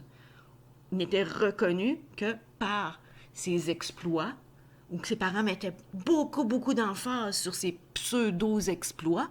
Alors, pour lui, ça a nourri un ego disproportionné qui, dans le fond, il sait qu'il n'est pas vrai. Donc, on aurait ça. Celles qui sont les plus remarquables dans l'imprégnation de la dimension sociale, c'est les personnalités du groupe C, nos évitantes et nos dépendantes, ainsi que nos obsessionnelles compulsives. Un enfant devient une personne évitante quand on fait tout à sa place. Quand on dit à cet enfant-là qu'il est incapable, donc est-ce que plus tard, il va vouloir s'engager dans des comportements sociaux dans lesquels il pourrait échouer si on lui a tout le temps dit que t'es pas bon? T'es pas bon, tu réussiras pas. Non, il va éviter tout pour pas avoir de critiques et pas être rejeté. La personnalité dépendante, elle aussi se retrouve dans un contexte comme ça, a toujours besoin des autres pour dire qu'il existe, qu'il est quelqu'un. On lui a toujours fait sentir que qu'il n'était rien si on n'était pas là pour lui. On va retrouver ça. Obsessionnelle compulsive, on peut dire que beaucoup par imitation des enfants qui ont été élevés avec des parents qui seraient tocs. Ça a une influence très importante. Quand je vous ai parlé des silogomanes dans le précédent PowerPoint, eh bien, beaucoup de cas de silogomanie, de mensonge compulsif, se retrouvent à être les enfants de parents silogomanes. Dans la dimension psychologique qui est illustrée ici, on parle exclusivement de théorie psychanalytique pour expliquer l'origine des troubles de la personnalité. Je vais me centrer sur la dernière personne, la dernière théorie, celle de Margaret Meller, qui est une psychanalyste contemporaine. Elle parle beaucoup de ce qu'on appelle le processus de séparation-individuation. L'enfant, quand il vient au monde, est très fusionnel avec son parent, mais à un moment donné, il faut qu'il développe son autonomie pour qu'éventuellement puisse voler de ses propres ailes. C'est un petit peu ça. Dans son étude de Margaret Meller, elle parle beaucoup de ce qu'on appelle l'attachement. L'attachement, c'est ce qui unit un parent à son enfant. Souvent, quand on parle d'attachement, on va parler de la mère et de l'enfant, mais le père et l'enfant vivent aussi un attachement. Donc, ce sont des référents importants auxquels l'enfant est lié dans son développement. Puis, on sait qu'il y a des attachements qu'on appelle sécurisants et des attachements qu'on appelle insécurisants. Ça veut dire que l'attachement sécurisant, ça veut dire que pour l'enfant, dans les situations, il reconnaît son parent comme étant sa base de sécurité, mais il est capable d'aller de l'avant tout en vérifiant auprès de son parent s'il est correct. S'il se met en danger, bien, le parent va le protéger. C'est un peu comme ça. Mais le parent ne l'étouffera pas, l'empêchera pas d'explorer l'univers. L'enfant qui, lui, a des attachements insécures, c'est que le parent a mal répondu à ses besoins, autant ses besoins d'exploration en l'empêchant de faire quelque chose, ou au contraire, il a mal répondu en se foutant carrément de ce que l'enfant fait, le mettant dans des situations où il s'est retrouvé en danger. Alors ça marque dans l'esprit de l'enfant, mais dans son inconscient, et ça va guider ses conduites une fois rendu adulte, teinter sa personnalité. Les traitements des troubles de la personnalité. Je vous ai dit un peu plus haut que les troubles de la personnalité se distinguaient des problèmes de santé mentale parce qu'il n'y a pas de traitement comme tel. Pourquoi il n'y a pas de traitement comme tel? C'est que c'est vraiment une structure de la personnalité. Cet individu-là s'est développé au fil du temps. Il a établi des frontières avec les autres, avec ses mécanismes de défense à lui, sa façon de voir le monde. Et cet individu reste fonctionnel. La problématique, c'est qui la vit. Dans une certaine mesure, lui, comme personne, peut éprouver des difficultés, mais c'est beaucoup plus les gens qui sont autour de cette personne-là qui vivent des difficultés et qui sont parfois exaspérés par son comportement. Alors, quand est-ce qu'une personne qui a un trouble de personnalité va se présenter dans un cabinet de psychologue pour se faire aider? C'est quand les autres vont être allés avec lui, le reconduire chez le psy parce qu'ils n'en peuvent plus.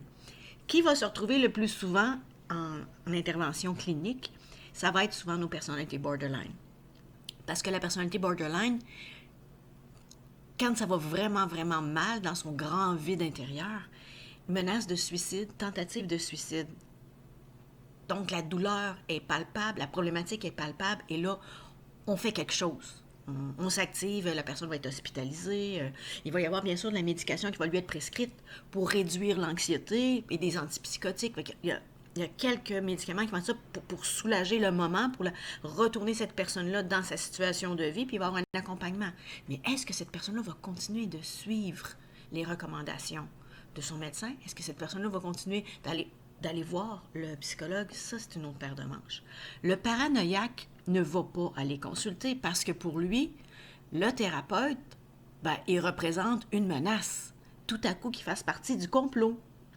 Notre schizoïde, notre schizotypique, lui, ces deux-là, il y en a un, premièrement, établir des liens, pour lui, ça ne fait pas souffrir de ne pas être entouré. C'est les gens autour qui ont de la peine pour lui. Lui n'en souffre pas tant que ça, même si, côté social, il faudrait qu'il aille un petit peu vers les autres pour avoir une qualité de vie plus intéressante. Notre schizotypique, ses croyances, pour lui, c'est des croyances qui font partie peut-être même de son éducation, des croyances qui sont religieuses, qui sont amplifiées par sa vision bien étrange de la vie ou de la compréhension de l'univers. Il ne va pas les consulter non plus. Pour lui, il est correct. C'est les autres qui ne comprennent pas. La personnalité antisociale, eux autres, c'est des causes désespérées. Vraiment. Est-ce qu'un tueur en série veut qu'on l'arrête de tuer en série? Là, je vous mets ça à l'extrême, là. Mais parce que la personnalité antisociale, c'est pas juste des tueurs en série, là. Il y en a qui vont vraiment profiter des gens. Il y a des personnes qui vont s'inventer une carrière, par exemple, de grands financiers et se servir de l'argent de personnes qui préparaient une retraite puis vont les flouber au coton, là. Est-ce que ces personnes-là veulent qu'on les arrête? Non, bien sûr que non. Ils gagnent leur vie, entre guillemets, de cette façon-là. Ils ont un plaisir et ils n'ont aucun remords d'avoir mis à terre des personnes qui ont travaillé toute leur vie pour se ramasser un petit pécule pour avoir une belle retraite pour la fin de leur jour, pour qu'ils puissent réaliser des beaux projets. Donc, non, ils n'iront pas consulter. Personnalité histrionique, non, le m'as-tu vu, là, ça fonctionne. On les regarde, même si c'est pour les mauvaises raisons, ils retrouvent une satisfaction personnelle à être comme ça. Le narcissique, c'est la même chose. Le narcissique, pour lui, tout le monde sont jaloux de lui. Donc, quand les gens ils disent « on n'en peut plus, on n'est plus capable de toi », t'exagères, toi, t'es juste un jaloux. C'est comme ça qu'il va se manifester. Donc, on ne peut pas les amener à vouloir consulter. Il faut que ça pose problème. Il faut qu'il y ait des grosses pertes dans leur vie. Que leur conjointe ou le conjoint parte avec les enfants parce qu'ils en ont assez de sa façon d'être. Ça peut les amener à vouloir consulter, mais encore là, ça va prendre un thérapeute vraiment, vraiment, vraiment bien outillé pour travailler avec les personnes qui ont des problèmes de personnalité pour l'aider à avancer. Puis cette personne-là a besoin de vouloir changer, de réaliser qu'il y a une problématique dans sa personne. C'est ça qui est difficile. Personnalité évitante, ça va être difficile pour lui parce que justement, il va éviter toutes les situations et a encore peur d'échouer. D'autant plus quand on lui dit, là, il faut que tu changes, il faut que tu prennes des devants, il faut que tu relèves des défis. Ah mon Dieu, au secours, tu es en train de me dire que je dois faire tout ce que je n'ai pas été capable de faire jusqu'à présent. Et la personnalité dépendante, retire-lui pas la personne sur laquelle il met toute sa vie. Il va être tout seul, il va être dans le vide, au secours, au secours, au secours. Ils ne peuvent pas comprendre ces personnes-là qui y auraient un plaisir à être autrement que comme ils sont là. Ils se connaissent de cette façon-là. C'est ça un peu le problème. Et notre obsessionnelle compulsive, elle est fonctionnelle. Puis pour elle, tout le monde devrait être comme elle. D'avoir un goût de l'ordre extrême, de chercher la perfection, ça devrait être en dedans de tout le monde. Les autres, c'est tous des gens brouillons. Ils sont pas corrects, c'est des crottés. Alors, qui va les consulter? Comme je vous dis, souvent, ça va être la personnalité borderline. Parce qu'elle, il va avoir des manifestations plus évidentes. Puis aussi, c'est le trouble de la personnalité qui, avec les années, a plus de chances de bien s'en sortir. Qui va être, si elle est vraiment à l'écoute du thérapeute, puis au niveau de sa personnalité, il va y avoir des changements si elle est bien entourée, puis si elle en prend conscience. Donc oui, ça ne se guérit pas, ça se travaille. Il faut écouter qu'est-ce qui se passe à l'intérieur de soi, puis être attentif. C'est pas toujours facile. Je vais vous donner un peu plus tard un exemple. J'ai une personnalité borderline dans ma clientèle, puis vous allez voir à quoi ça peut ressembler. La médication, parce qu'on parle de l'approche biologique, la médication dans les cas des troubles de la personnalité, elle n'est pas très efficace, pour ne pas dire totalement inefficace dans beaucoup de cas. Parce que les personnes n'éprouvent pas nécessairement des problèmes anxieux, n'éprouvent pas nécessairement des troubles de l'humeur. À certains moments, oui, on dit, c'est pour ça que je vous nomme beaucoup la personnalité, le TPL, trouble de la personnalité limite, parce que eux, oui, la dépression et l'anxiété vont être associées à leur trouble de personnalité, donc on peut agir sur ces éléments-là, mais ça ne guérit pas la personne de moi je dirais, de sa dissonance cognitive, de ses déformations dans la perception qu'elle a de la réalité et de la relation avec les autres et de ce que les autres représentent pour elle. Donc, sur le côté, l'approche biologique, on a peu de ressources pour les gens. On va parfois prescrire des antipsychotiques et certains antidépresseurs, mais encore là, c'est du cas par cas. Et les succès sont, on dit, mitigés dans ce cadre-là. Les approches sociales dans la psychothérapie, on va parler des approches sociales cognitives. On va essayer d'amener la personne à réaliser les lacunes dans ses relations avec les autres, puis le bénéfice qu'ils pourraient avoir à modifier leur façon d'interagir avec les autres. C'est pas tous les troubles de la personnalité qui sont sensibles à ce type de thérapie-là. Quand on parle, par exemple, de la thérapie cognitivo-comportementale, on change ta façon de penser et on change ton comportement. Dans quel cas ça va être aidant? On va parler, par exemple, des personnalités obsessionnelles compulsives. D'amener à faire voir à la personne que ses comportements sont excessifs, qu'elle perd énormément de temps, puis que ça l'amène à vivre beaucoup de stress dans sa vie de jouer au parfait. Puis il y a des grandes pertes qui s'en suivent aussi au niveau de leur relation. Donc, eux peuvent être plus réceptifs à ça, mais encore là, il faut qu'ils aient le goût de changer, puis qu'ils arrêtent de se dire que le problème, c'est les autres et non eux. Fait qu'on va voir ça dans ce type-là. La personnalité évidente, elle aussi, on peut l'amener à aller un petit peu de l'avant, mais s'ils sont beaucoup plus terrorisés par le fait d'entreprendre des choses, de relever des défis, ils vont rester immobiles quand même. Faut que ce soit des gens de l'entourage qui disent oui, tu peux changer, puis ça va être bien si tu changeais. Mais n'oubliez pas, dans tous les troubles de la personnalité, ça fait tellement longtemps qu'ils sont structurés de cette façon-là, qu'ils ont appris à vivre ainsi et que si on leur enlève ça, ils ne savent plus qui ils sont. Il faut que les pertes soient beaucoup plus importantes que les gains pour qu'ils aient le goût de changer. Alors encore une fois, on a notre borderline qui peut répondre aux thérapies cognitivo-comportementales et aussi les thérapies psychanalytiques qui vont leur permettre d'aller fouiller dans leur passé d'où vient cette structure de personnalité-là. Ça peut être une avenue possible aussi dans les approches. Petite conclusion, en fait, distinguer les pathologies de santé mentale par rapport aux troubles de la personnalité, ce qu'on dit, c'est que classiquement, ils apparaissent à la fin de l'adolescence. Et ils se caractérisent par des comportements qui sont stables, qui sont durables dans le temps, et c'est rigide, c'est inflexible, c'est ce mode de fonctionnement-là. Dans quelques cas, ça va apparaître avant l'adolescence, avant la fin de l'adolescence. Ça va être dans les cas, par exemple, de la personnalité schizoïde et de la personnalité antisociale. Donc, notre schizoïde, vous savez, c'est celui-là qui est très, très renfermé et solitaire, puis notre personnalité antisociale qui a des comportements toxiques, négatifs face aux animaux, face aux autres humains. Il y a de la malveillance dans ces personnes-là. On va les voir même durant l'enfance. Là, je voulais vous donner un exemple de comment ça peut être difficile pour un thérapeute de travailler avec des personnes qui ont des troubles de la personnalité. J'ai eu en consultation une dame, à un moment donné, qui, elle, oui, était une personnalité borderline. Elle l'avouait ouvertement. Et quand elle est venue me voir, tout de suite, elle a dit « Ah, Madame Hudon, dès le premier regard que j'ai posé sur vous, j'ai su que vous alliez être la personne qui va m'aider. Je vais m'en sortir, je veux m'en sortir. Je suis présentement en situation de divorce et je veux avoir la garde de ma fille ou au moins avoir la garde partagée. Puis c'est pas parti pour ça, j'ai tellement fait de niaiseries. Alors, vous allez m'aider. Vous semblez être la meilleure personne pour ça. Fait qu'on a fait notre rendez-vous.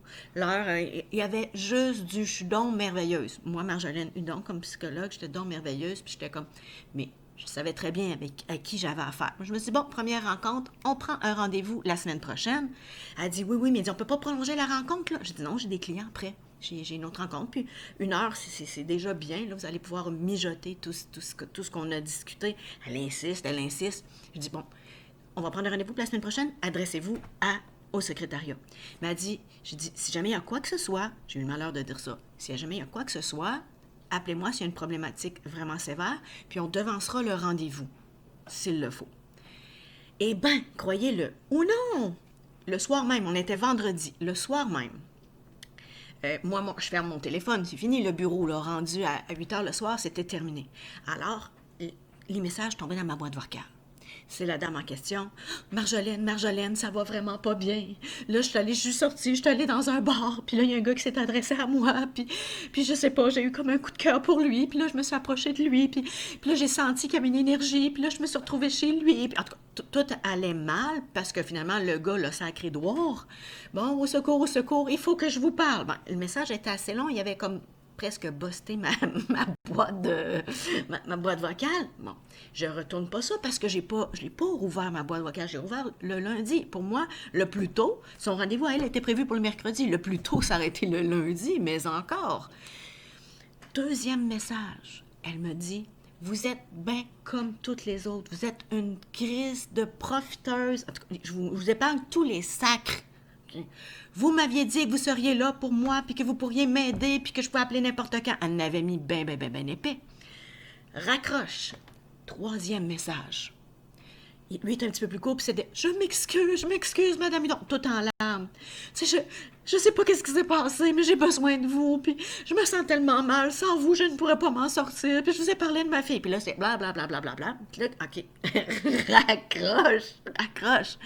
Et puis là, la boîte était pleine. Moi, je prends le message, je prends tous mes messages, je fais que, oh mon Dieu, qu'est-ce que je vais faire avec ça? Et le lundi, la secrétaire m'appelle, elle avait au téléphone la cliente en question qui lui a dit tout bonnement qu'elle voulait annuler le rendez-vous qu'on avait prévu parce que là, tout bonnement, elle a réalisé que je n'étais pas la bonne personne pour s'occuper d'elle et qu'elle ne ferait pas de référence à mon sujet. Vous voyez? En dedans de moi, ça m'a fait fiouf, la paix.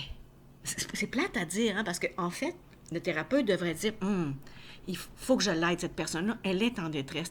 C'est un peu la situation dans laquelle on se retrouve. On dit cette personne-là, elle a besoin d'aide, mais elle teste tellement tes limites avec ses stratégies de manipulation de je t'aime plus, qu'on a le goût de la refiler à quelqu'un d'autre. J'ai jamais eu d'autres nouvelles de cette personne-là et j'ai pas couru après elle non plus. Vous comprendrez que quand on a quand même un caseload, comme on dit, de clients, puis des clients avec lesquels c'est plus valorisant de travailler.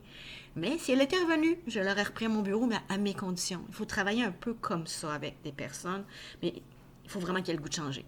Qu'est-ce qui est arrivé aujourd'hui? Je n'en sais rien. J'espère pour elle qu'elle a trouvé le bon thérapeute. Alors, c'est la petite parenthèse par rapport aux troubles de la personnalité limite, vu du point de vue du thérapeute. Voilà. Et si vous souffrez de personnalité limite, dites-vous bien que si vous collaborez, eh bien, votre thérapeute, il va être avec vous. Écoutez-le. Vous voulez t'aider? Écoutez-le. Au revoir. Pour ceux qui ont le volume de psychopathologie, vous avez dans la liste qui suit tous les troubles de la personnalité avec les critères diagnostiques pour chacun des troubles. La diapositive suivante, je vous ai mis un lien sur lequel on voit en résumé les troubles de la personnalité avec un petit fond musical et des petites images très intéressantes. Alors, pour une petite révision de ce qu'on a parlé, allez y faire un tour.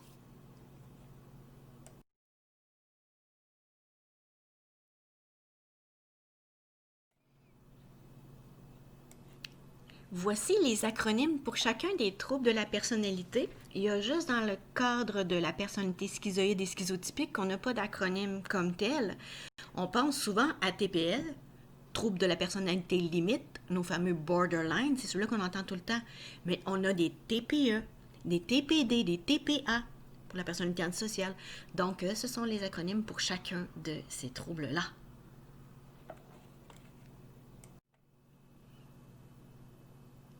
Au cinéma, on reprend souvent des problématiques de personnalité antisociale. Si c'est quelque chose qui vous intéresse, nous avons un personnage qui est joué par Javier Bardem, qui est un acteur espagnol. Le titre est ici, No Country for Old Men. C'est un excellent film, un suspense vraiment incroyable, puis on voit vraiment une personnalité schizoïde doublée d'une personnalité antisociale. Ce gars-là il joue extrêmement bien le personnage dans toute la pathologie qui peut s'en dégager. Et puis ce qui est beaucoup fascinant, c'est, je ne sais pas si vous remarquez, là, mais il y a une coupe de cheveux assez pas terrible. Alors, ça prenait beaucoup de courage pour se laisser pousser les cheveux de même puis se faire coiffer de même pendant tout le temps du tournage. Chapeau, Javier. Alors, bon visionnement, si ça vous le dit.